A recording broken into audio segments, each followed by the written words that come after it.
السلام علیکم۔ آج کا نسخہ مردانہ بانجھ کو دور کرنے کے لیے ایسے افراد جن کے سپام مکمل طور پر نہ ہوں، مطلب زیرو سپام والے، جیسے ایزوسپرمیا کہتے ہیں، یا جن کی تعداد نارمل سے کم ہو، ان لوگوں کے لیے کسی تحفہ سے کم نہیں۔ مسلسل 2 ماہ کے استعمال سے انشاءاللہ زیرو سپام بھی مکمل بحال ہو جائیں گے۔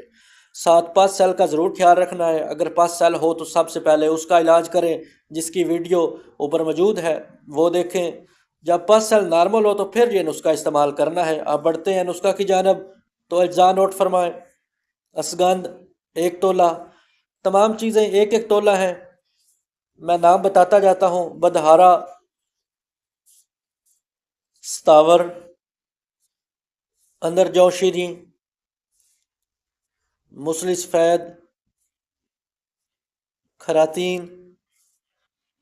مگز جیا پوتا، مگز سنگاڑا، سالب مصری، چارو گوند، مگز بادام، مگز پمبا دانا، کوزہ مصری 120 گرام لینی ہے۔ تمام چیزیں لے کر صفوف بنا لیں۔ صبح نہار منہ آدھا چمچ روزانہ دودھ کے ساتھ استعمال کریں، انشاءاللہ اللہ کریم رحم فرمائیں گے۔ ساتھ میں غذا کا خاص خیال رکھنا ہے۔ موسمی پھلوں کا استعمال کریں، ایکسرسائز کریں، تلی ہوئی چیزوں سے مکمل پرہیز کریں، فاسٹ فوڈ، کولڈ ڈرنکس، تمباکو نوشی، شراب نوشی سے مکمل پرہیز کریں۔ اللہ کی ذات سب کو اپنے حفظ و مان میں رکھے، صحت و تندرستی والی لمبی زندگی عطا فرمائے۔ اجازت چاہتا ہوں، اللہ